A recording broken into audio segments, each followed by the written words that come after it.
በስመ አብ ወወልድ ወመንፈስ ቅዱስ አሐዱ አምላክ። የቅድስት ሥላሴ ልጆች እንደምን ሰነበታችሁ? እንደምን አላችሁ? እንኳን ለእመቤታችን ትንሣኤና ዕርገት በዓል በሰላም አደረሳችሁ። በሱባኤው ወቅት በዚህ ሚዲያ አልተገናኘንም። አንድ ጊዜ ብቻ ከአባታችን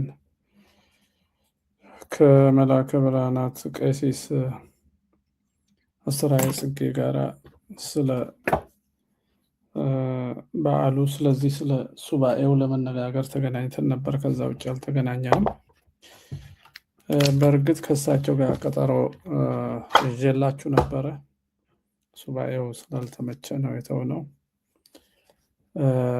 በዚህ ሳምንት ይዣቸው ቀርባለሁ። በዚሁ በፍልሰታ በሀገራዊ ምክክር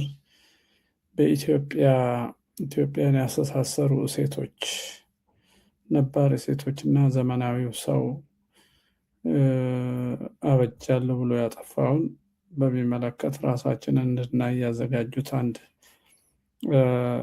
ጠለቅ ያለ ጽሑፍ አለ። በሱ ጽሑፍ ዙሪያ ወይ በዚህ ሚዲያ ወይንም በቱንቢ እንገናኛለን። ቱንቢ ላይ ያሉ ወንድሞቻችን በስራ ምክንያት በተለያየ ምክንያት ሳይመቻቸው ከቀረ በዚሁ እንገናኛለን ማለት ነው። ዛሬ እንኳን ወደዚህ ያመጣኝ በወለጋ በኪረሙ በሊሙ ወረዳ በተለያዩ ቦታዎች የደረሱ የቤተ ክርስቲያን ቃጠሎ እና የክርስቲያን ስደትን በሚመለከት የደረሰኝ አንድ ዜና እዚህ ለማቅረብ የማይመቹ አሰቃቂ ምስሎች ምናልባት ቴሌግራም ፋንታሁን ዋቄ ቴሌግራም ላይ ልታገኙ ትችላላችሁ። እሱ ነው እንዳው ባጭሩ እሱን አንስተን እንግዲህ መነጋገር ጀመርን። ስንት ዓመታችን ነው? በእኔ በኩል 10 ምናምን በሚዲያ አሁን መጣሁ እንጂ በአካል ግን ብዙ ጊዜ ተገናኝተናል። አንድ ምስል ላሳያችሁና ጥያቄ እናነሳለን አብረን። ይሄ የማስመሰል ዘመን፣ የመወዳደስ ዘመን፣ የድሎት ዘመን አይደለም። ይህ ዘመን እውነት ተነጋግረን ከችግር የምንላቀቅበት፣ እውነት ተነጋግረን ተማምነን ሁላችንም በራሳችን ጉዳይ ተሳትፈን አንድ ነፃ አውጪ አንድ አዋቂ እንዲያድነን መጠበቅ የለብንም። ሁላችንም እግዚአብሔር በሰጠን ጸጋ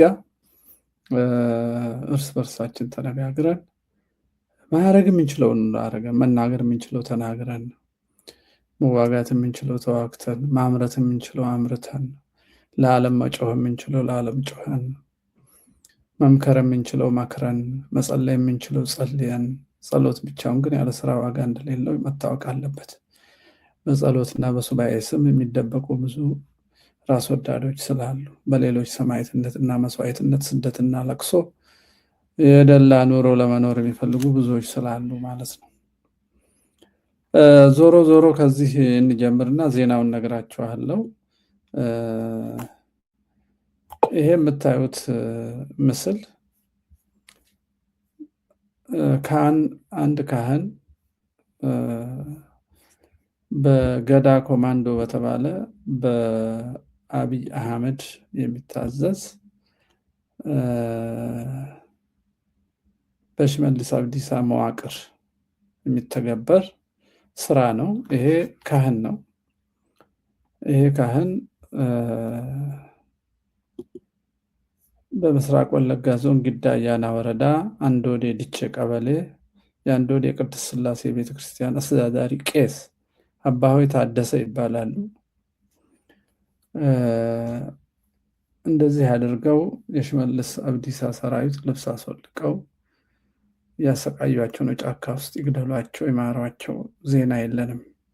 ሲረግጧቸው እናያለን፣ ሲደበድቧቸው እናያለን። ከዛ ያለፈ ቪዲዮ ስላልተለቀቀ ለማሳየት አልቻለም። ልብሳቸውን ያሰልቋቸዋል። በዚህ ሁኔታ ነው እንግዲህ ያሉት እና ጥያቄው ይሄ ነው። እንጠይቀው ጥያቄ ይህንን ካህን የካህኑ ጳጳስ አሉ። በዚህ ሀገረ ስብከት ሊቀ ጳጳስ አሉ።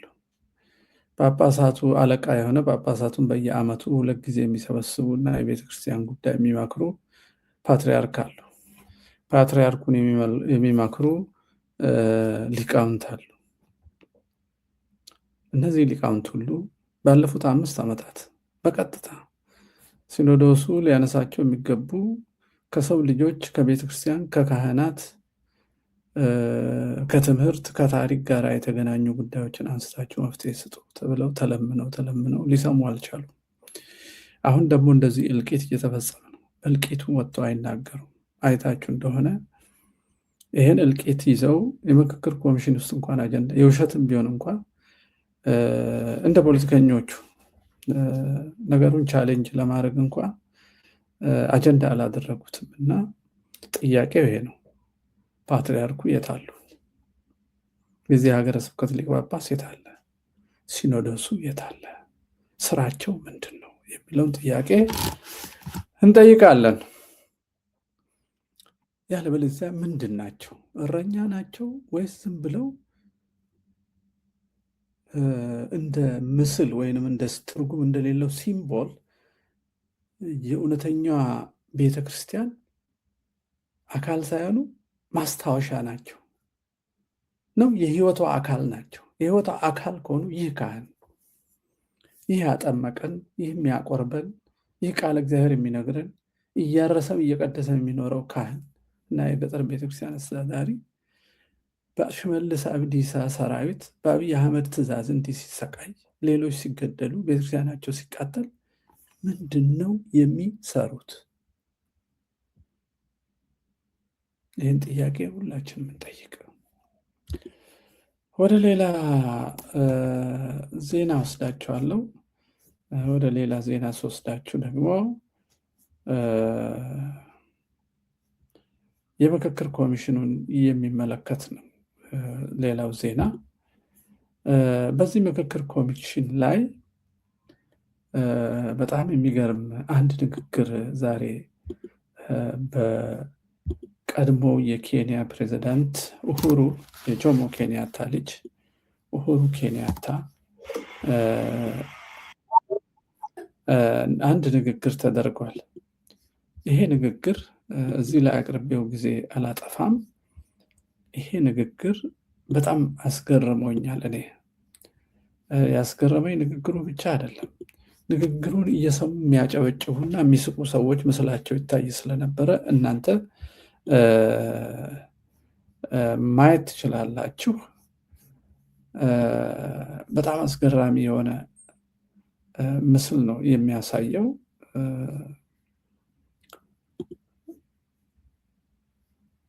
እስቲ እንዳውም ትንሽ ሼር ላድርግ። ጊዜ የለንም። ጊዜ ስለሌለን ላስቸግራችሁ አልፈልግም።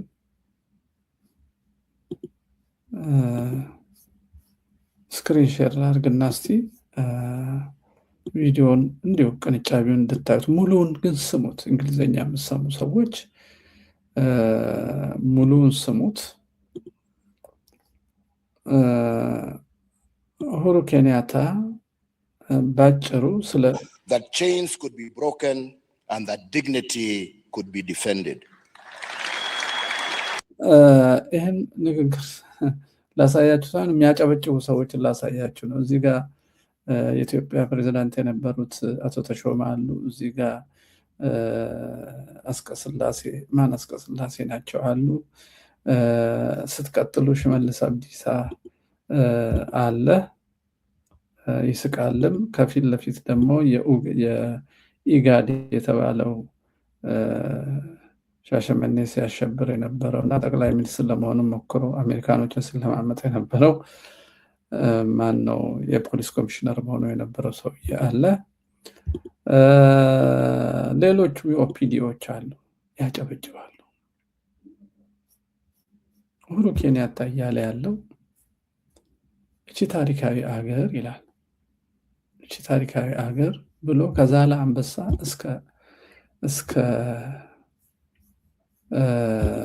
ጂንካ፣ ኮንሶ በዚህ ከሶማሌ እስከ አፋር ያለውን ሁሉ ማህበረሰብ ብዝሃነት በብዝሃነት ውስጥ ያላቸውን አንድነት አድዋን ምሳሌ አድርጎ ያነሳል። ከዛ በፊት የነበረንን የ12ኛው 11ኛው ዘመን ታሪክ ከነ ግራኝ ከነ ሌሎቹ የመስፋፋት ሂደት በፊት ያለንን ሀብት ሁሉ ያነሳል። አንስቶ የሚያጠቃልልበት ነገር በጣም የሚገርም ነው። እኛ ሁላችንም ሀገራችን ቅኝ ተገዝተን ሳለን ኢትዮጵያ በዛ ዘመን የነፃነት ምልክት ነበረች። ተሰብስበን የምንወያይበት ቦታ እንኳን ስላልነበረን ለእኔ አባት ለምሳሌ ለጆሞ ኬንያታ ሀሳቡን የሚገልጥበት ቦታ ነበረች። የእንግሊዝ አገር ተማሪ ሆኖ ሳለ ዶርም ውስጥ ባንዲራ ይሰቅል ነበር። የሚሰቅለው ባንዲራ ግን የኬንያን አይደለም፣ ኬንያ አልነበረችምና የሰቀለው የአፍሪካ እናት የኢትዮጵያን ባንዲራ ነበር ይላል። ያጨበጭባሉ እነ ሽመልስ። ባንዲራውንም ጠላታችን ነው፣ የጠላታችን የነፍጠኛ ነው። ኢትዮጵያ የሴሜቲኮች ኩሾችን ያዋረዱባት ኤምፓየር ናት። የአድዋ ድል የኦሮሞ ፈረሰኞች ናቸው የፈጠሩት። እንዲህ ያሉ ሀገር ሲከፋፍሉ የአንድነት ሰንሰለታችንን ሲበጣጥሱ 55 ዓመት እስኪንገታገቱ ድረስ ከሌንጮ ለታ ከአሰፋ ጃለታ እስከ ጸጋዬ አራርሳና እስከ ወጣቱ አሁን እንኳን ጎልመስ ብሏል ባለመንጫው ጀዋር መሐመድ ድረስ ሀሰት ተርከው አንድነታችን አላልተው 55 ዓመት ያለመቆም ደም ያስፈሰሱ ሰዎች ስለ አንድነት ወሩ ሲነግር ያጨበጭባል። እኔ ጋር ይገባኛል። እነዚህ ሰዎች አሁን እንኳ በዚህ ምክክር ኮሚሽን አዲስ አበባ የኦሮሚያ ትሁን ብለው የሀገሪቷን እምብርት ለተወሰነ ቡድን ለመስጠት ሲሰሩ አንድነትና ሀገር ምን ያህል እያፈረሱ እንደሆነ ወደፊት አንድ ሌላ የዘር ሪፐብሊክ ለማቋቋም እየተዋደቁ እንደሆነ እየገለጡ ስለቀደመው አንድነትና ለአፍሪካ ተስፋ ናችሁ፣ በመከራ ውስጥ አልፋችኋል፣ ወደቃችሁ ስንል ተነስታችሁ ተአምር ትሰራላችሁ፣ አሁንም በዚህ ምክክር ተነጋግራችሁ ለአፍሪካ የምትሰጡት ነገር አለ ብሎ ተስፋውን ይናገራል። ይህ ሰውዬ በውስጥ ያለውን የኦፒዲዮን የአብይን ቁማር አይደለም የሚለው። አጠቃላይ 4000 ሰው ተሰበሰበ ሲባል እንደ እውነተኛ ነገር ወስዶት ነው የሚናገረው። እሱ በዚህ ጉባኤ ውስጥ ቁጭ ብሎ የሚያጨበጭበው ሽመልስ አብዲሳ በሚያጨበጭብባት እያንዳንዱ የእጅ ምት ውስጥ ወለጋ ሰው የሚገድል ኮማንዶ አሰማርቷል። በዚህ ቪዲዮ መግቢያ ላይ ያሳየኋችሁ ግለሰብ ጀነራል ቦጫ አጋ የሚባለው ይህንን እልቂት ነው የሚመራው። ተመልከቱ። ሰው ስለ ሰማይ እያጨበጨበ በዛው ሰዓት እያስገደለ እንዴት ሊኖር ይችላል? ምን አይነት ቁማር ነው? ፖለቲካ ቁማር ነው ያለው ሽመልስ አብዲሳ ነው። እሱ በአፉ አለ እንጂ ቁማር ነው ያሉት እነ ዲማ ነገዎ፣ እነ ሌንጮ ለታ፣ እነ ባሮ ቱምሳ፣ ሌሎቹም የዘር ፓርቲ ያቀነቀኑ አሁን በህይወት የሌሉና ያሉ እነ ዘገየ አስፋው በሙሉ ኢትዮጵያ ኤምፓየር ናት፣ ኦሮሚያ የሚባል ሌላ ታላቅ ሀገር ነበረ፣ እኛ ኮሎናይዝድ ሆነን ነው ኢንዲጂኒየስ ነን ብለው ስለ ኢንዲጂኒየስ ህዝብ በሚወራበት በአውስትራሊያ፣ በካናዳ፣ በአሜሪካ የዛን ሀገር ህዝብ እያታለሉ ድጋፍ ይቀበሉበታል። በዓለም አቀፍ ደረጃ ተደራጅተው ይዋሻሉ። ውሸቱን 55 ዓመት ሳያቋርጡ አንዱ አንዱን ተችቶ ሳያስቆም እያባባሱ ውሸቱን ለመንግስትነት አብቅተው የመደበኛ ትምህርት፣ የመደበኛ አርት፣ የመደበኛ የታሪክ መጽሐፍት አካል አደረጉት። መደበኛ ገዳይ ሰራዊት ሰሩለት። እነዚህ ሰዎች ስለ አንድነት ስለሚያወራ ሰው ያጨበጭባሉ። እውነትም ቁማርተኞች ናቸው። እንደ ሰው ስናስብ ህሊና የሚባል ነገር አለ። ህሊና የሚባል ነገር አለው። የሰው ልጅ ሁሉ ሲፈጠር አንድ አዳም ነው መቼስ የተፈጠረው፣ በህሊና ነው የተፈጠረው። በህሊና ከተፈጠረ አባት ተገኝተን ህሊና የሌላቸው ልጆች እንዴት ሆንን? በህሊና ተፈጥረን እንዴት አልቦ ህሊና ሆንን? ይህ ሁኔታ እንዴት ተፈጠረ? እዛ ግደሉና አጽዱ ብለህ አዲስ አበባ ውይይት ማድረግ ምን ማለት ነው? አዲስ አበባ የኔ ነው እያልክ ከወለጋና ከአርሲ ማጽዳት ትርጉሙ ግልጽ ነው። ከኦርቶዶክስ፣ ከአማራ፣ ከነባር እምነቶችና ሌሎች ብሔሮች የጸዳ የአንድ የፋሽስት የዘር ሀገር ማዋለድ ነው። ይህን ሌንጮ ባቲ ደም ይፈሳል። ሴት ስታምጥና ስትወልድ ደም እንደሚፈስ ሁሉ አገር እያዋለድ ስለሆነ ደም ይፈሳል ብሎ ከነገረን 5 ዓመት አልፎታል። ከሚሊዮን በላይ ገዳይ አሰልጥነው አሰማርተው ምክክር ብለው እዚህ ድራማ ይሰራሉ። ይሄን ድራማ በጸሎት የሚከፍቱ ደግሞ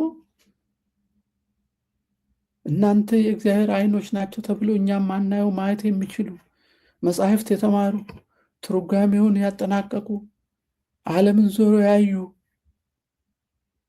በሱባኤ በገዳማት ውስጥ ከእግዚአብሔር ጋር ተነጋገርን ያሉ መነኮሳት፣ እነዚህን ምንም የማያውቁ ሰዎች አታለሏቸው ነው ጸሎት የሚያደርጉት ማለት አንችልም። እነዚህ ሰዎች በእውነታ ለዓላማቸው ሃይማኖትና ሀገር ነው ወይ ብሎ መጠየቅ ያስፈልጋል። አባቶቻችን እውነት ካልተነጋገርን አንድንም ማስመሰል አያድነንም። እናትና አባትን አክብር ይላል መጽሐፍ።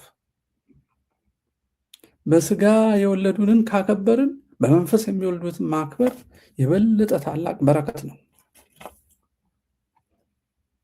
በስጋ የወለዱን እናት ጡት አጥብታ አባት እርሻ አርሶ አደጋ ሲመጣ ተከላክሎ ራሱን ከፊት አድርጎ በስጋ ያሳድጋል። በመንፈስ የወለዱን ረቂቃን አጋንንትን በመስቀል በትምህርት በእውቀት እየተከላከሉ በአካል ሲመጡብን ለሰማዕትነት እንድንዘጋጅና ከክርስቶስ በፍርሃት እንዳንለይ እያጸኑ ወደ መንግስት እግዚአብሔር የሚያሻግሩ። ለዚህ ነው ፓትርያርኩ በዚህ እጅ በትረ ሙሴ ባህር የከፈለባትን በትር ምሳሌ፣ በዚህ እጅ ደግሞ መስቀል ክርስቶስ ተሰቅሎ አጋንንትን ድል የነሳበትን 2 መሳሪያ ይዘው ሁሌ ይገለጣሉ። የወርቅ አክሊል አድርገው የወርቅ ልብስ ለብሰው የዓለምን መከራ ባህር በዚህ በትር ከፍልላችኋለሁ፣ መስቀሉን ይዤ የፊታችሁ እየሄድኩ በመስቀሉ ብርሃን በመስቀል ዓለምን ድል እንድትነሱ አጸናችኋለሁ ሲሉ 2ቱን ይዘው በፊታችን ይገኛሉ። ተግባሩ ግን የት አለ ነው ጥያቄው። የት አለ? እኛስ ምንድን ነው የሚጠበቅብን? እንደዚሁ እያለቀስን መቀጠል ነው? አብይ አህመድና ስርዓቱ መግደል ሳያቆሙ መግደልን እያዘዙ መግደልን እያስፋፉ እንመካከር ይላሉ። ምክክሩ ደግሞ የመለያየት ነው። በጠመንጃ መለያየትን እየፈጸሙና እየገደሉ የሀገሪቷን ዋና ከተማ እኔ ለመንደሬ ልውሰድ እያሉ በአዳራሽ ግን እንመካከር ይላሉ። ይሄ ደግሞ ከዚህ በፊት እንደተነጋገርነው እና ሽመልስ አብዲሳ በግልጽ እንደነገረን ቁማር ነው። ቁማር እንኳ ሕግ አለው። የኦነጋዊው ኦሮሞማ ፖለቲካ ሕግ የለውም። ሕግ አያውቅም። መሪ የለውም። መሪ አያውቅም። መሪው አንድ ብቻ ነው፣ መውሰድ፣ ማጥፋት፣ መተካት፣ መዋሸት፣ መሰረዝ፣ መደለዝ እና ማጭበርበር፣ ኮንፊውዝ እና ኮንቪንስ እንዳለ ማወናበድ፣ ማጭበርበር፣ እውቀት የሌላቸውን ኮንቪንስ እንዳለው ማሳመንና የራሱ ጥፋት ላይ እንዲሳተፍ ማድረግ ነው። ይህን ነው እያደረጉ ያሉት።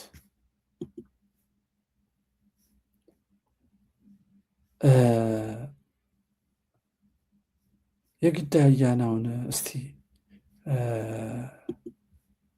ዜና እናንብበው እስቲ ምንድን ነው የሚለው? ይቅርታ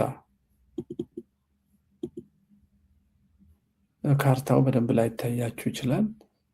ከዚህ የበለጠ የሚሰፋ ከሆነ እንመልከተው እስቲ። አዎ ብዙ አይታይም። ሊሙ እዚህ ጋር ነው የምትገኘው። ሊሙ እዚህ ጋር ነው የምትገኘው እና ምን ተፈጠረ ብትሉ ነሐሴ 12 ቀን 2018 ዓመተ ምህረት በምስራቅ ወለጋ ዞን በሊሙ ወረዳ ቁጥራቸው በውል ያልተገለጹ ኦርቶዶክሳውያን ክርስቲያኖች፣ ሽማግሌዎች፣ ሴቶች፣ ነፍሰ ጡሮች፣ ህፃናት የገዳ ኮማንዶ በሚባለው በኦሮሚያ ክልል አሰማሪነት በአብይ አህመድ ትእዛዝ ሰጪነት ቀኑ ሙሉ ክርስቲያኖች ሲጨፈጭፉ ውለዋል። በዕለቱ ጭፍጭፋውን የመራው ጀነራል ቦጃ ገዳ የሚባል ግለሰብ ነው። ፎቶ እዚህ ፊት ለፊት የምታዩት ነው። አዛዡ በሰጡት ትእዛዝ መሰረት በመንደር 3 ፍንድቃ ቀበሌ የሚገኝ ለሚ ተክለ ሃይማኖት ቤተክርስቲያን ተቃጥሏል። የገበሬዎች መንደር ነዷል። የሰብል ጎተራዎች በሳት ተለኩሰዋል። የተገኘ ህዝብ ተጨፍጭፏል። ቤተክርስቲያን ሲቃጠል የፋኖ ቤት እየተባለ ነበር የሚቃጠለው። ቪዲዮዎች አሉ። ለዚህ ቴሌግራም ቻናል ላይ ሄዳችሁ ማየት ትችላላችሁ። የገዳ ኮማንዶ በሚባለውና በኦሮሚያ ልዩ ኃይል በመከላከያ ጥምረት የሚካሄደው ጭፍጨፋ ቀጥሏል። ዛሬ ቀን 16 ነው። ከ12 በፊት ነው የጀመረው። ጭፍጨፋው ቀጥሏል። በጅምላ መፍጀት ተስፋፍቷል። ስለዚህ ህዝቡ በየአቅጣጫው እየሸሸ ነው። ሴት ደካማው፣ ጠንካራ ወደ ጫካ እየሸሸ ነው። በዚህ መሰረት ከአንገር ጉትን 3 አውቶቡስ ህፃናት፣ ሽማግሌዎች፣ አቅመ ደካሞችና እናቶች በ3 አውቶቡስ ሞልተው ነቀምት ከተማ ገብተዋል። ነቀምት ከተማ አውቶቡስ ተራው አካባቢ የሚገኘው ቅዱስ ጊዮርጊስ ቤተክርስቲያን ተጠለሉ። በዕለቱ በ13 አውቶቡሱ አውርዷቸው ሳይጨርስና ከዛ ሳይነቃነቅ የከተማው ከንቲባ እና የገዳ ኮማንዶ አዛዦች በአንድ ጊዜ እዛ ቦታ ደርሰው አንደኛ የከተማውን ገጽታ ታበላሻላችሁ ይላል የከተማው ከንቲባ። ከተማው መብለጭለጭ አለበት ሰው ቢያልቅም። ምክንያቱም የብልጽግና ወንጌል ስለ ሰው ሳይሆን ስለ ቁስ ነው ፍልስፍናው። ከተማውን ታበላሻላችሁ ገጽታዋን ይላል። ሰራዊቱ ደግሞ በሙሉ አግቶ አውቶቡሱን አስገድዶ መልሶ ጭኗቸው አንድ የገዳ ኮማንዶ ሲገደል እናንተን 10 እንረፈርፋለን መያዣ ናችሁ ብሎ በግድ መኪናውን ወደ አንገር ጉትን ከተማ አስመልሶ በእገታ ላይ አስቀምጧቸዋል። በነቀምት ከተማ እንግዲህ ተጠልላችሁ መቆየት አትችሉም ተብለዋል። ይህን የሚያደርገው የኢትዮጵያ መንግስት ነኝ ባዩ የአብይ አህመድ ስርዓት ነው። ይህን ዘር የማጽዳት ሃይማኖት የማጥፋት ፕሮጀክት የሚያካሄደው መንግስት ዓለምን ለማጭበርበር የሚጠፉትም የሚያጠፋቸውን ተስፋ እንዲያደርጉ ለማድረግ የምክክር ኮሚሽን የምክክር ጉባኤ እያለ ቁማር ይጫወታል። ቁማሩ እንደሚገባ መጫወት ደግሞ ተስኖት ከመስገብገቡ የተነሳ አዲስ አበባ የኦሮሞ ነች ብሎ ቁጭ አለ።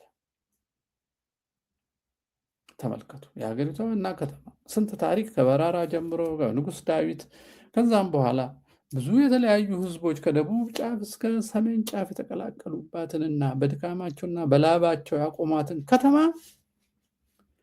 ከኪስ በግብር እርሻ መዝረፍ ለምደዋል። 55 ዓመት ሙሉ ከበደኖ ጀምሮ ይሄን ያደረጉት ገደል የከተቱትን ሰው ቤት እና ንብረት ነበር የሚወርሱት። እንግዲህ ጂሃድና ዋቂ ፈታ ወይንም ተረፈናዚው ይሄ የነባሮ ቱምሳው ኦነግ ሲቀላቀል እንዲህ አይነት ጭካኔና አልቦ ህሊና ያደርጋል መሰለኝ። አሁን ደግሞ ትልቋን ከተማ እንውሰዳል። የግለሰብ ቤት ሲወርሱ ቆዩ፣ እርሻ ሲቀሙ ቆዩ፣ ሲገሉ ቆዩና ከተማውን እንዳለ እንውሰዳል። ይሄ በጣም አስገራሚ ነው። ጥያቄ እንጠይቅ። የህዝበ ክርስቲያኑ እረኛ ይሄን ሁሉ ያያል፣ ይመለከታል። በዚህ ጉባኤ ውስጥም ቁጭ ብሏል። ከአልቦ ህሊና ጋር ተቀምጦ የእግዚአብሔር ዓይን አለህ የተባለው ካህን እና አባት ስለዚህ ግፍ እንዴት አጀንዳ አላስያዘም? ወይንም ይሄን ሂደት ለምን አላወገዘም? በዚህ ወር ውስጥ አባማን ናቸው በአሰቦት ገዳም አንገታቸው ላይ በጩቤ ተወግተው እኛን አባት በሚመለከት የሀገረ ስብከቱ ሊቀ ጳጳስ አቡነ እንጦንስ እኚህ ናቸው አባት፣ የአባት ናቸው። ስክሪኑ ላይ ይታያቸዋል ብዬ አስባለሁ።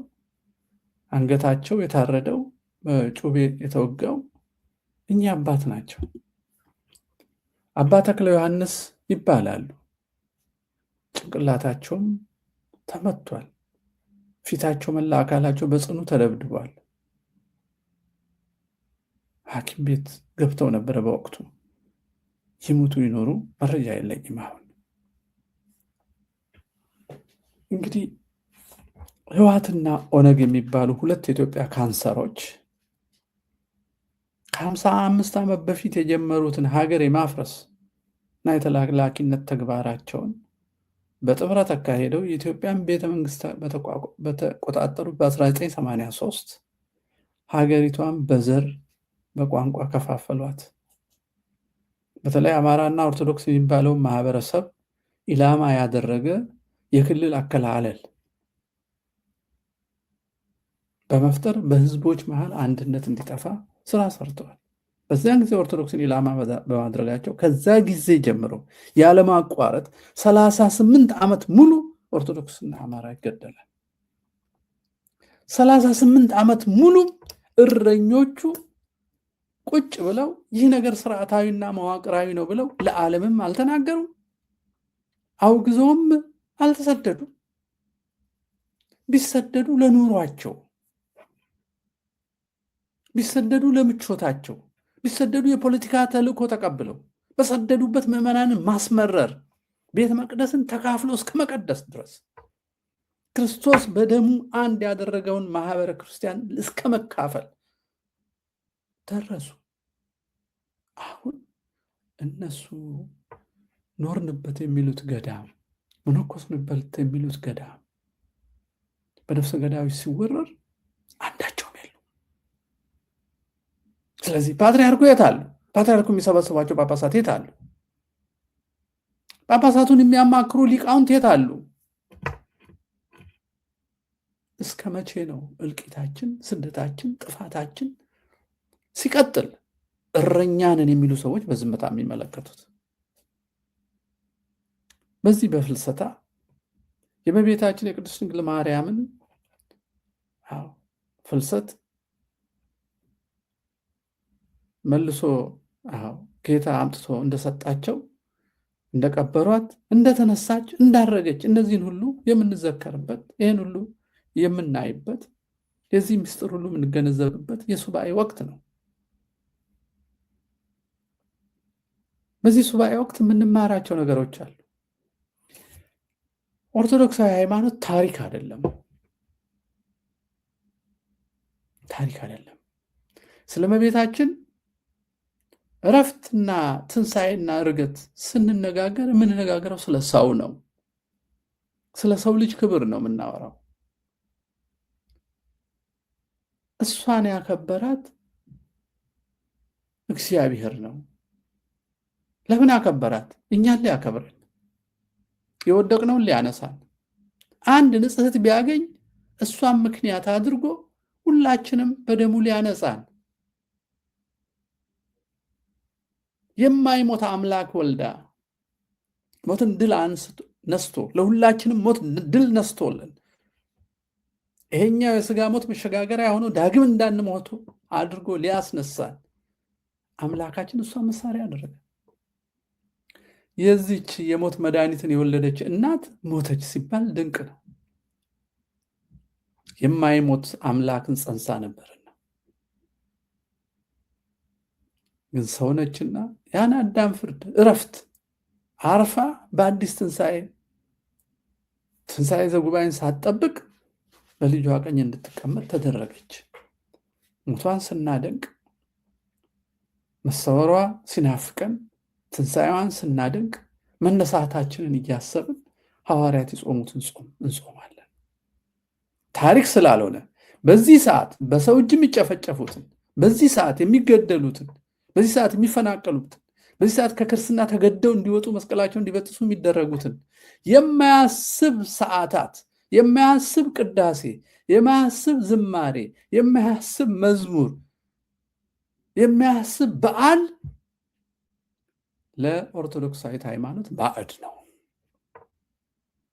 የቅዱስ ያሬድ ዜማ ድንቅና ያማረ ስለሆነ ከሰውነት ነጥለን በቱሪስት ሸቀጥነት ብቻ የምናሳምረው ከሆነ ኦርቶዶክሳዊ አይደለም።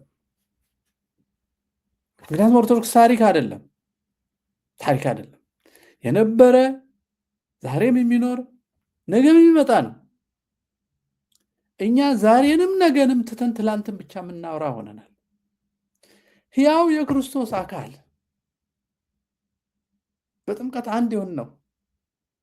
የገዳም መነኮስ አንገቱ ሲታረድ የዚህ ሀገረ ስብከት ሊቀ ጳጳስ አቡነ እንጦንስ ምን አሉ ብሎ መጠየቅ የምዕመናን ድርሻ ነው።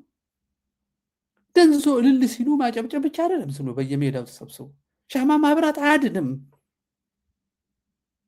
እሪ ማለት አያድንም። ሰው ነው የሚያድነው።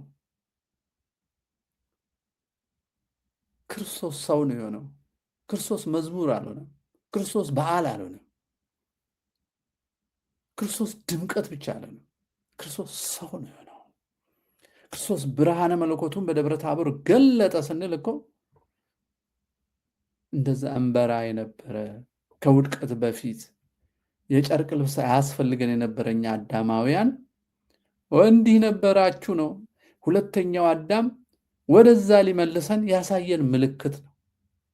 አሁንም ሰው ነው። ስለ ብርሃኑ ስናወራ ስለ ሰው ነው የምናወራው። ስለ ትንሣኤ ስናወራ ስለ ሰው ነው የምናወራው። ስለ እመቤታችን እርገት ስናወራ ስለ ሰው ነው የምናወራው።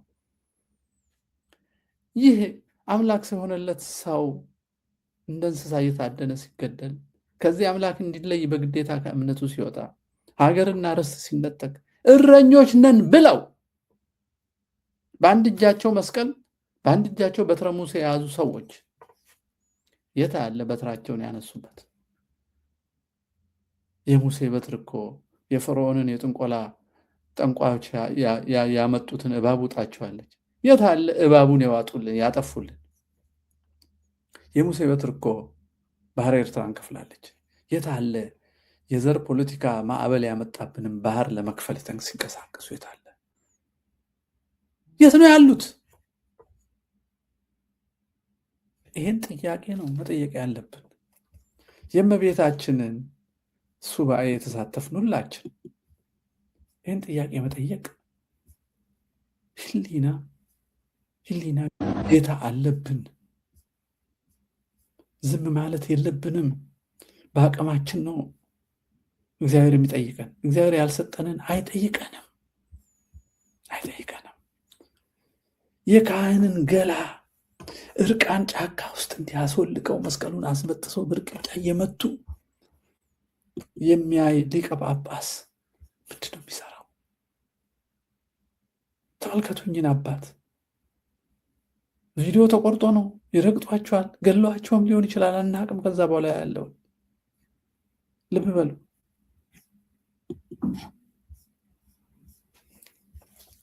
እንግዲህ በወለጋ በዚህ በነሐሴ 12 ከተፈጸሙት ግፎች መካከል የምታያቸው እነዚህ ሁለት አይደለም፣ የአንድ ሰው የተለያየ ፎቶ ነው። ይሄ ቦጃ አጋ የሚባለው ቦጃ ማለት ማራኪ እንደማለት ነው በኦሮምኛ። እንግዲህ የትግል ስም ተሰጥቶት ይሆናል። ቦጃ አጋ በዚህ ሁኔታ ነው እንግዲህ ቃጠሎ ሲፈጽሙ የነበሩት። ተክለ ሃይማኖት ሲቃጠል ደግሞ እዚህ ላሳያችሁ። ለሚ ተክለ ሃይማኖት በእሳት የነደደ ቪዲዮ አልተጫወተም። በእርግጥ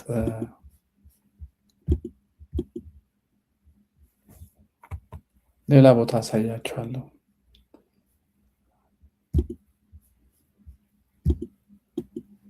ይሄኛው ሰውዬ ነው በእርግጥ የዚህን እልቂቱን እየመራ ያለው በአሁኑ ጊዜ እዛ ወረዳ ላይ።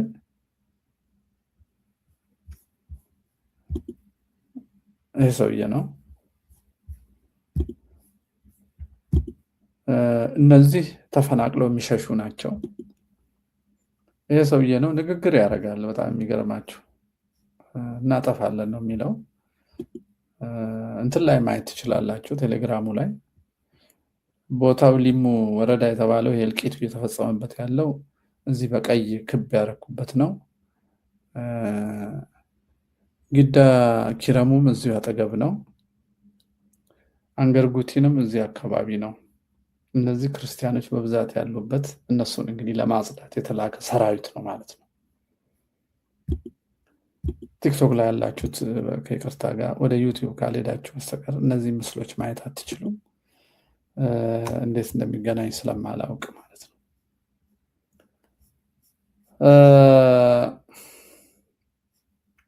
ሌላው በዚህ ሳምንት ከታዩት አስገራሚ ነገሮች ውስጥ የዚህ ኦነጋዊ የምለው እንግዲህ በኦሮሞ ነፃ አውጪ ስም ተሰብስበው ሐሰት ፈብርከው ሐሰታቸውን ፒኤችዲ ድረስ የሰሩበት ፕሮፌሰር የሆኑበት እና በሐሰት ትርክት ዓለም አቀፍ እውቅና ያገኙበት ብዙ መጽሐፍትና ጆርናል ያሳተሙ ሰዎችን በሚመለከት አንድ ግለሰብ ይሄን ነገር ሰብስቦ በማየት ነገር አለ። እንደዚህ ይላል፣ ላሰማችሁ። በሐሳቡ ያለው ፖለቲካ ውስጥ አክቲቭ የሆነው የኦሮሞ የፖለቲካ ኤሊት የሚታመን አይደለም። ሸፍጠኛ ነው፣ ውሸታም ነው፣ አታላይ ነው፣ ጄኖሳይደር ነው። That you can't change unless you take Addis Ababa out of it or do something about it. It's in Oromia. Recognize that. It's not a big deal. It is in Oromia. Recognize the fact that it is in Oromia and the capital of Oromia is there. Just recognize that is a fact on the ground. Geographic fact. አዲስ አበባ ነዋሪ አዲስ አበባን ማስተዳደር አለበት። አዲስ አበባ ነዋሪዎች ደግሞ ራሳቸውን ማስተዳደር አለባቸው በመረጡት ህዝብ። ያ ነው የአዲስ አበባን አስተዳደር። ከንቲባውን ከዛ ውስጥ ወጥቶ፣ ፖሊሲን ከዛ ወጥቶ፣ በጀትም ከዛ ወጥቶ፣ የከተማ ጉዳይም ከዛ ወጥቶ ነው ለአዲስ አበባ መሰራት ያለበት። ኃላፊነት የሚሰማቸው ሰዎች ካሉ አንደኛ ህግ በማውጣት ሁለተኛ እዚህ ላይ ሰውዬ ኦብዘርቭ ያደረገው ይሄ ከመጀመሪያ ከላይ የተናገረው ሰው እነዚህ ኦነጋውያኑ ለ55 ዓመት ሲያጭበረብሩ ኖሩ። አሁን እስቄል ምሳሌ አድርጎ ያመጣው ምንድነው ያለው? ውሸታሞች ናቸው፣ ሸፍጠኞች ናቸው ነው የሚለው። አንዴ ልድገምላችሁ። ምን አይደለም፣ ሸፍጠኛ ነው፣ ውሸታም ነው፣ አታላይ ነው፣ ጄኖሳይደር ነው። ውሸታም ነው፣ ሸፍጠኛ ነው፣ ጄኖሳይደር ነው። ኦነጋዊው ልሂቅ ኦሮሞ ሊቅ ብሎ መደምሰስ አይቻልም። ኦነጋዊው የኦሮሞማ ልሂቅ ውሸታም ነው፣ ሸፍጠኛ ነው፣ ጄኖሳይደር ነው። ይሄን የሚክድ ሰው ካለ ከበደኖ ጀምሮ መከራከር አለበት። ማነው ሰውን ገደል ሲጨምር የነበረው? ማነው የሐሰት ትርክት ሲተርክ የነበረው? ማነው የሐሰት ሐውልት ሲያቆም የነበረው? ማነው ገዳይ ሰራዊት ሲያሰለጥን የነበረው? ማነው የኢትዮጵያን ታሪክ በሙሉ ሲክድ የነበረው? ማነው አውስትራሊያ፣ ካናዳ፣ አሜሪካ ሄዶ እኛ ኢንዲጂነስ ኦሪጂናል ሰዎች ነን ሌሎቹ መጡብን ብሎ ውሸትን ለዓለም ሁሉ ያስተማረው? ማን ነው? የኦሮሞ ኦነጋዊ ልሂቃን ኦነጋዊ ምትለዋን መጨመር አለብን። ኦሮሞ ካል ጤናማዎቹን በሙሉ አብረን ስለምንጨፈልጋቸው ማለት ነው። ይሄ ሰው እንዲህ ጠቅላላ አድርጎ አስቀመጠ። ይሄንን እንዲህ አይነቱን እውነት የሚናገር ሰው በመጥፋቱ ሐሰቱ ይኖራለን። የመሬት ላራሹ እስቄል አሁን ያደረገው ነገር ምንድን ነው? በእንግሊዘኛ አዲስ አበባ የኦሮሞ ነች አለ። በአማርኛ ግን አዲስ አበባ የአዲስ አበባ ህዝብ ነዋሪዎች ናት አለ። ልብ በሉ። በጣም የሚያስገርም አልቦ ህሊና የሚባል ነገር የላቸውም የዘር ነፃ አውጪዎች። መሰረታቸው ሐሰት ስለሆነ ህሊና እንዳይከሳቸው ሐሰታቸውን የበለጠ በፒኤችዲ የማሳመር ሳይንሳዊ የማድረግ ላይ ይሰማራሉ እንጂ ንስሐ የመግባትና ወደ ሰውነት የመመለስ ጸባይ የላቸው ፈጽሞ። እስቲ ወንድም እንስማ። የብሔር ብሔረሰቦች መብት፣ የከተማ ቦታና ትርፍ ቤት፣ የሃይማኖት መብት አብሯቸው የሞተውን ማለት ይሄ ለዚህ እነማን የትኛው ኃይል እንደታገደ ከአዲስ አበባ ዩኒቨርሲቲ ጀምሮ ከተማሪ እንቅስቃሴ ጀምሮ እናውቃለን። ያንን ያልማሩ የነዛን ልጆች ነው ዛሬ እያስገደሉ ያሉት በፖለቲካቸው ማለት ነው። አሁን ስልጣን ላይ ያለው የብልጽግናም ሆነ ባለፈውም የነበረ የቲፒኤልኤፍ ፖለቲካ ማለት ነው። ስለዚህ ትናንትና የዚህ ወዳጅ ያልሆኑ ይሄንን ድል ያመጣውን ህዝብ እንደመጤ ሴትለር ኮሎናይዘር የሚያዩ ሰዎች የምናወራው እንግዲህ እነ ኦነግ፣ እነ ኢጫት፣ እነ ኦፕኮ እነማን ማለት ነው ከነ መራራ ጉዲና ጀምሮ እስካሁን ጀዋር ድረስ ማለት ነው። እነዚህ ሰዎች ችን አምነው ከነሱ ጋር የስትራቴጂክም ሆነ የታክቲካል እንትን ማድረጉ አይበጅም። ሌላ ኤሊት እስኪመጣ ድረስ የራስን ትግል ቅድም እንዳልኩ የራስን ትግል መቀጠሉ ነው። በእርግጥ ላይ እዚህ ውስጥ ለመግባት አይደለም ወደ ጽምዶ ወሰደው። ግን እነዚህ የዘር ምሁራን የሚባሉት የህወሓትም ይሁን የኦነግ የማንም ብሔረሰብ ይሁን በዘር እስከተሰለፈ ድረስ ሸፍጠኛ ነው። ይህን ጥያቄ ጠይቃቸው አውቃለሁ። በአደባባይ በአዳራሽ ውስጥ የአማራና የኦሮሞ ልሂቃን ጉባኤ የሚባል አቫንቲ ሆቴል ባህር ዳር ተሰብስቦ ነበር። መድረኩ መሪ አንደኛው እዚህ የምታዩት በፎቶ የሚታየው ይሄ ሰውዬ ነበር። አንዱ አርፏል፣ ማንዲሌቦ የሚባለው ነበር። እና ጥያቄው የአማራ ምሁራን፣ የኦሮሞ ምሁራን፣ የትግሬ ምሁራን ሲባል ምሁር የሚለው ቃል በዘመናዊ ተርም ዩኒቨርሲቲ ገብቶ ተመራምሮ ለሰው ልጅ የሚጠቅም ነገር ማውጣት ነው። ዩኒቨርሲቲ የሚባለው ደግሞ ዩኒቨርሳል ኖሌጅ ወይንም በየትም ቦታ ሊረጋገጥ የሚችልና በየትም ቦታ ጥቅም ላይ ሊውል የሚችል ችግር የሚፈታ እውቀት የምንማርበት ዩኒቨርሳል ኖሌጅ ወይንም ዓለም አቀፋዊ በቦታና በጊዜ ውስጥ የማይወሰን እውቀት ማለት ነው። ይሄ እውቀት የሰው እስከተማርንና እስከተገለገልንበት ድረስ የሰው እውቀት እንጂ የብሔር እውቀት አይደለም። የአማራ ሊቅ፣ የኦሮሞ ሊቅ፣ የትግሬ ምሁር የሚባል ነገር የለም። ምሁር ከሆነ ከነዚህ ሁሉ በላይ ነው። ምሁርነቱ ዩኒቨርሳል ኖሌጅ አለው እንጂ የአማራ ዩኒቨርሲቲ የሚባል ሌላው ሰው የማይማረው የአማራ ምሁር የሚፈጥር፣ የኦሮሞ ዩኒቨርሲቲ የሚባል የኦሮሞ ምሁር የሚፈጥር፣ የትግሬ ዩኒቨርሲቲ የሚባል የትግሬ ምሁር የሚፈጥር ትምህርትና እውቀት ለነዚህ ብሔሮች ብቻ የሚሰራ ዩኒቨርሳል ያልሆነ እውቀት የለም። ካለ አንዳንድ ባህላዊ ትውፊታዊና ሳይሰራጭ ቀርቶ በአንድ አካባቢ የተወሰነ ንዑስ በባህል በልምድ የመጣ እውቀት ሊኖር ይችላል በየቦታው። ያንን የጋሞ ነባር እውቀቶች፣ የጉራጌ ነባር እውቀት፣ የአማራ የትግሬ ልንለው እንችል ይሆናል። እሱም ራሱ ሲሸጋገር የማንም ይሆናል፣ ባለቤት የለውም። ምክንያቱም እውቀት ነው እንጂ ቋንቋ አላለም። እውቀት ነው እንጂ ቦታዊ ርስት አላለም። እውቀት መሳሪያ ነው። ስለዚህ እንዴት የአማራ የኦሮሞ ምሁር ልትሆኑ ቻላችሁ የሚል ጥያቄ ጠይቃቸው፣ ሁላቸውም መልስ የላቸውም። እኔ ራሴ ስመልስ ግን እነዚህ ሰዎች በሙሉ ምሁር አይደሉም፣ የዘር ፖለቲካ ባሮች ናቸው። ባሪያ ደግሞ የራሱን ሕሊና አይጠቀምም፣ እውቀት አይጠቀምም። ፖለቲካ የሰጠውን ግብ ለማሳካት ሲል ይዋሻል፣ መጽሐፍ ይጽፋል፣ ዩኒቨርሲቲ ገብቶ ዲግሪ ይወስድበታል ውሸቱን። አንድ ወንድም እዚህ በማህበር ስናገለግል በቤተክርስቲያን ውስጥ ያለኛል ቴዎሎጂ ገባ። ቴዎሎጂ እየተማርኩ አለ። ማታ ይማራል። አረ አይበዛብህም ከስራ ጋር? አይ ግድ የለም ቴዎሎጂ መማር አለብን። በእውቀት እንዴት ኦሮሞ የራሱ ሲኖዶስ እንደሚፈጥር በቴዎሎጂካሊ አንደርስታንድ አድርጌ ለመከራከር ነው ብሎ ቤተክርስቲያን ለመክፈል ነው ቴዎሎጂ ትምህርት ቤት የገባው። አሁን ይሄ ተምሮ ሲጨርስ መንፈሳዊ አይደለም የሚሆነው፣ አጥፊ ነው የሚሆነው። ልክ እንደዚህ ሴኩላሪስቶቹም ኦሮሚያ ቀኝ ተገዝታ ነበር፣ ድሮ ታላቅ ነበር፣ አማራ ስልጣናችን ወሰደ እንደሚሉ እንደ ወያኔዎች ጣሊያን የነገራቸውን ማለት በጥመት ጀምረው በጥመትና በደም ይጨርሱታል። እነዚህ ምሁር ሊሆኑ አይችሉም። ዲግሪያቸው ምሁር አያሰኛችሁም። ምሁርነት ለሰው ልጅ የሰው ልጅ ከህማም ከድካም ከችግር ለማሳረፍ የምንቀስመው እውቀትና ወደ ተግባር የምንለውጥበት አቅም ስናበጅ ነው ምሁር የምንባለው። በቃል ይዘን ስለተናገርንም አይደለም። በርግጥ አሁን ሳያምኑ በቃላቸው ይዘው እየቀደሱ እንደሚያስቸግሩን የሙዳይ ሰርሳሪዎች ማለት ነው። ልክ እንደዚሁ ዘመናዊም በቃል ይዞ ዲግሪ ወስዶ ስሙን ደርቦ ደም የሚያፈስ ነገር የሚያወራ ሆነ ይሄ ምሁር አይደለም። ይሄ ነፍሰ ገዳይ ነው። ዲግሪው የወሰደው ለመግደል ነው፣ ለማስገደል ነው። እነዚህ ናቸው እነሱ የሰጡንን አጀንዳ አብይ ምን አደረገው ማለት ነው? ምክክር ኮሚሽን አለና ያን በሐሰት 55 ዓመት ደረተ የነበረውን ሐሰት ህጋዊ ለማድረግ በዛ ሐሰት ላይ የተመሰረተ ርስት ለአንድ ማህበረሰብ ብቻ ለማግኘት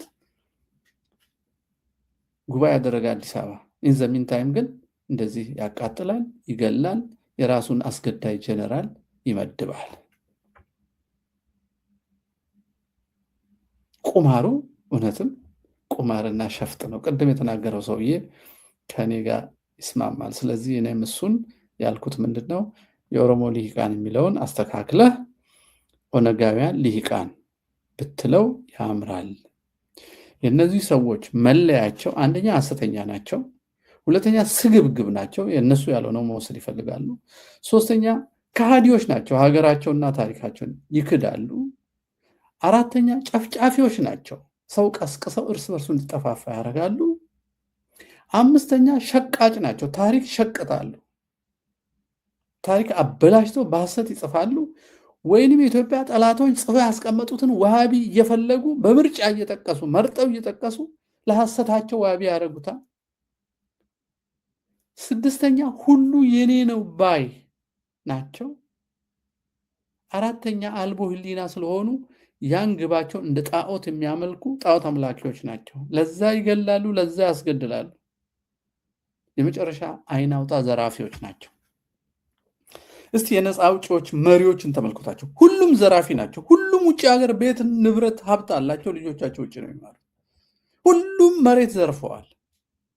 ያልዘረፈ የጎሳ ነፃ አውጪ አሳዩኝ። አንድ ሰው ስም ጥሩ፣ ከስብሃት ነጋ ጀምሮ ሁሉም ሌቦች ናቸው። ይሄ የጋራ ጠባያቸው ነው። የጋራ ጠባያቸው ነው። አቻሜለት አእምሩ በቅርብ ከመርማሪ ኮሚሽን እስከ ምክክር ኮሚሽን የኦነጋውያን ላለፉት 50 ዓመታት ጠባብ የፖለቲካ ፍላጎታቸውን በህዝብ ላይ መጫን የሚል በጣም ድንቅ የሆነ በጥሩ ሪሰርች እና መረጃ ላይ የተመሰረተ ጽሁፍ አጋርቶናል። በእኔም ፌስቡክ፣ በሱም ፌስቡክ፣ በቴሌግራም ታገኙታላችሁ። እውነት መነገር አለበት። እውነት ነፃ ያወጣናል። ሰላም የምናገኘው አንደኛ ክብረሰብ የሰውን ክብር ስንቀበል፣ ሁለተኛ ለበደል ፍትህ ላይ ስንመሰረት፣ ሶስተኛ እውነት ስንናገር፣ አምስተኛ የሰው ልጅ ሁሉ ያለ ርስት አልተፈጠረም፣ ይህ ሀገር የሁላችንም እኩል ርስት ነው ብለን ማመን ስንጀምር ብቻ ነው ሰላም ማስፈን የምንችለው እንጂ በቁማርና በኮንቪንስና በኮንፊውዝ በኦፒዲዮ ብልጽግና ቀመር ሰላም መቼውንም ሊኖር አይችልም። በምክክር ኮሚሽን በሉት 4000 ሰው ግቢ ውስጥ ተሰብስበው 4 ሚሊዮን ለምን አሰበስቡም? ሰላም ሊመጣ አይችልም። ሰላም የሚመጣው በእውነት በፍትህ በሰው ክብር እኩል የሀገር ባለቤት በመሆን ብቻ ነው። ይህ እንዲሆን ደግሞ እያንዳንዳችን መናገር አለብን። መናገር ባንችል መተባበር የለብንም ከጥፋት ጋር። መናገር ባንችል መተባበር የለብንም። ሰላምና እረፍት ማግኘት ከፈለግን በእነዚህ እውነታዎች ላይ መስማማት አለብን። እዚህ ፌስቡክ ላይ ያለጠፍኩት መከራችን የሚያበቃው አገር ገንጣይ ዘረኛ ፋሽስቶችን ወይንም ነፃ አውጪ ነን ባዮችን፣ አገር ካዲዎችን፣ የጎሳ አገር ለመመስረት ሃይማኖትና ዘር መርጠው እያጸዱ ያሉትን፣ በክልል ርስት ራሳቸውን የሚወስኑና ሌላውን ለመወሰን የሚሰሩትን፣ ከባዕዳን ጋራ እየተመካከሩና እየተላላኩ የሚሰሩትን፣ ወረዳና አውራጃ የኔ ያንተ ብለው ባዕድ ጠርተው እስከ ፕሪቶሪያ ድረስ ሄደው በገዛ ሀገራቸው ባዕድ ጠርተው ሁሉም የነሱ እያለ ከዛ ቆርሶ ትንሽ ሀገር ለመፍጠር ሲሉ ሌላውን ለማጥፋት የሞከሩ አካላት ከነሱ ነፃ መውጣት ያለበት ህዝብ በስሙ የሚነገድበት ህዝብ ነው። እሱም ነምበር 1 የትግራይ ህዝብ፣ ነምበር 2 የኦሮሞ ህዝብ፣ ሌላውም በነፃ አውጪ የሚከተል ህዝብ ሁሉ ከራሱ ነፃ አውጪ ነፃ ወጥቶ እንደ ሰው መገናኘት ሲችል ብቻ ነው። ያለበለዚያ ህዝብ እንደ ዕቃ ይሆናል። በነፃ አውጪዎቹ እጅ የተያዘ ዕቃ። ምሳሌ ላሳይ። ይሄ 2 ሞባይል ነው። ዕቃ ከሆንን ይሄ ዕቃ እጅ ላይ ነው ያለው። ይሄ የቀኝ ነፃ አውጪ፣ ይሄ ግራ ነፃ አውጪ ብንለው እኛ ራሳችን ቀኝና ግራን አይደለም የምናጋጨው፣ ዕቃዎቻችንን ነው የምናጋጨው። ዕቃ የተባለው በጭፍን የዘር ፓርቲና ድርጅት የሚከተለው ህዝብና ትውልድ ነው። ወያኔ አማራና አፋርን በወረረ ጊዜ እስከ ደብረ ሲና ሲመጣ እና ሲመለስ እየተገረፈ 800,000 የትግራይ ወጣት ሞቷል ተብሎ ተነግሯል። በአማራና በአፋር የሞተው አልተነገረም። ምክንያቱም የላኳቸው ናቸው የሚናገሩላቸው፣ ራሳቸውን የሚከላከሉት የሚናገርላቸው የላቸውምና ቁጥራቸው አልተነገረም። የሰማነው የትግራይ ወጣት 800,000 ሞቷል። የህዋት ዕቃ ነው በእጁ የተያዘ። በዚህ በኩል ራሱን የሚከላከለው ጋራ ተጋጭቶ አለቀ። ይሄም አለቀ። ራስን መከላከል ተፈጥሯዊ ነው። ተልኮ ማጥፋት ግን ዕቃነት ነው።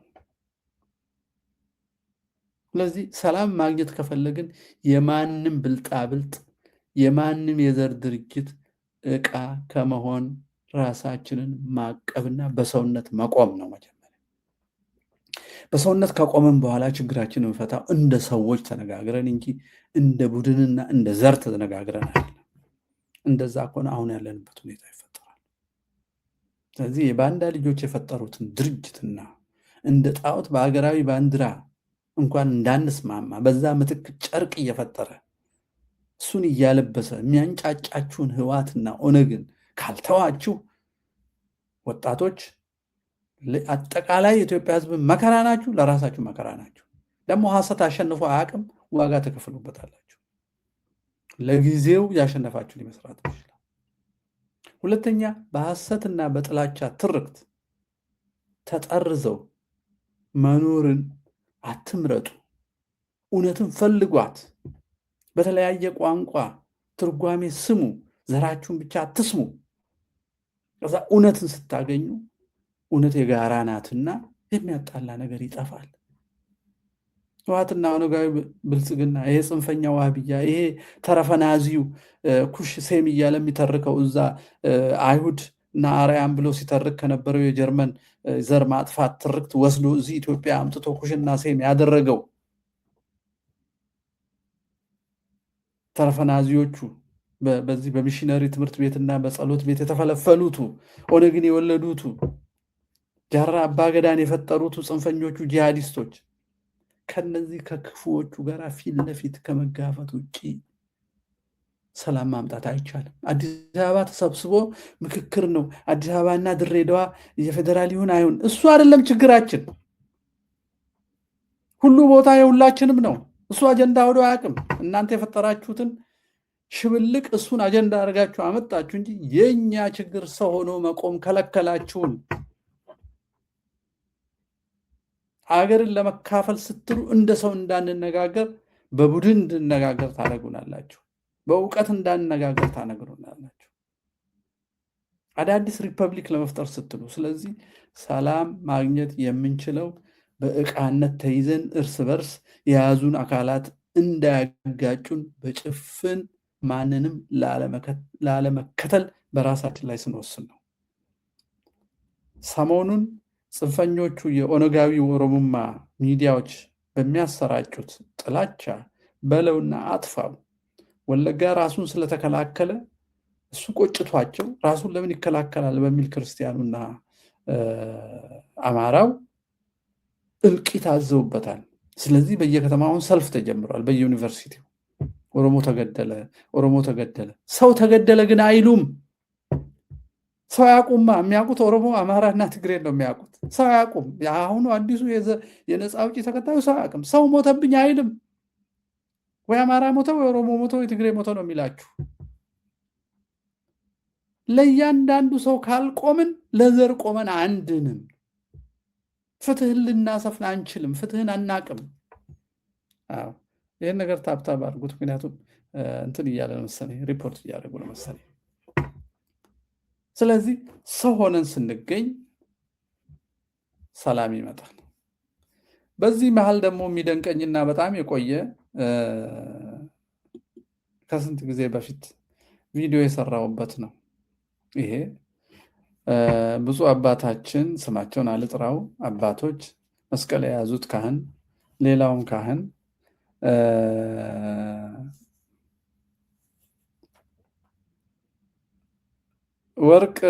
የወርቅ ካባና የወርቅ አክሊል ለአዳነች አቤቤ ሲሸልሙ ታያላችሁ። አዳነች እና አብይ ስንት ሺህ የክርስቲያን ቤት አፈረሱ። ስንት ሰው አንገላቱ። ስንት ሰው አደህዩ። ስንት ሰው ከስራ አባረሩ። የከተማውን ቅርጽ እንቀይራለን ብለው ስንቱን ኦርቶዶክስ፣ ስንት እድር፣ ስንት ጽዋ ማህበር አፈረሱ። ስንቱን አብያተ ክርስቲያን ባዶ አረጉ። በአታን፣ ግቢ ገብርኤልን፣ ጊዮርጊስ፣ አራዳ ጊዮርጊስን፣ ኡራኤል ስንቱን ነው ያጠፉት። እሷ የተወለደችበት አርሲ ነው ሰው ሲታረድ የሚውለው። ጥያቄ እንጠይቅ። እነዚህ አባቶች የሚሰቅሉንን ሰዎች ሰላማዊ ክርስቶስ የሰቀለበትን መስቀል ለምንድን ነው የሚሸልሟቸው?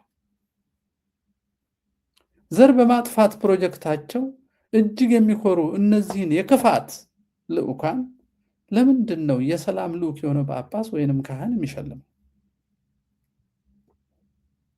ሙሉውን የኔ መከራከሪያ በዚሁ ልጥፍ ሙሉ ቪዲዮ አለ። ቪዲዮ ሰርቻለሁ። ከ50 ዓመታት እንቅልፍ ላለመንቃታችን ምክንያቱ ምን ይሆን በሚል ርዕስ ንቁ፣ የብርሃን አምላክ ሁላችንም እንድናበራ ያዘዘን ዓለምን ለዓለም ጨውና ብርሃን ሆኖ ያለን ክርስቶስ የወለደን እኛ እሱም በማያውቁ ሰዎች ተታለን እንድንደነዝዝ ያደረገን ማን ነው?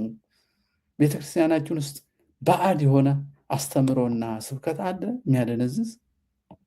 ዝም በሉ፣ አልቅሱ ብቻ፣ አመልክቱ ብቻ ነው። ግን በተግባር አባቶቻችን ታቦት ይዘው አድዋ ለምን እንደዘመቱ? የቀደሙ ነገስታት በሙሉ ለምን ታቦት ይዘው ይዘምታሉ? ለምን ከካህን ጋር ወታደሮች ይሄዳሉ? ኢያሱ በጋይን ሲሸነፍ ለምንድን ነው ታቦቱ ፊት የወደቀው? ለምን ተሸነፍን ብሎ እግዚአብሔርን ጠየቀ። እርም ወስዳችኋል አለ። እርሙን መልሱ፣ አስወግዱ። እርም የወሰደውም ሰው ቅጡ፣ ከዛ ከእናንተ ጋር ሆናለሁ። ስለዚህ ድል ከእግዚአብሔር ጋር። ድል ያለ እግዚአብሔር አይገኝም። እግዚአብሔርን ይዘው ግን ተዋጉ። እርሙን ካስወገዱ በኋላ በማግስቱ ዘምተው አሸነፉ። ኢያሱ እንዳንዘምት፣ እንዳንከላከል፣ እንዳናስብ የሚያደነዝዙና ጠላት የሚሸላልሙብንና የሚያዘናጉን አባቶች ዓላማቸው ምንድን ነው? ተገደው ነው? ወደው ገብቷቸው ነው? ሳይገባቸው? ቪዲዮውን ተከታተሉት። የኔ ነው። እናንተ ደግሞ ምክንያቱም ፈልጉ፣ መርምሩ። እንዲህ እያልን ብዙ ነገሮችን ልናነሳ እንችላለን። ለዛሬው እዚህ ጋር አበቃለሁ።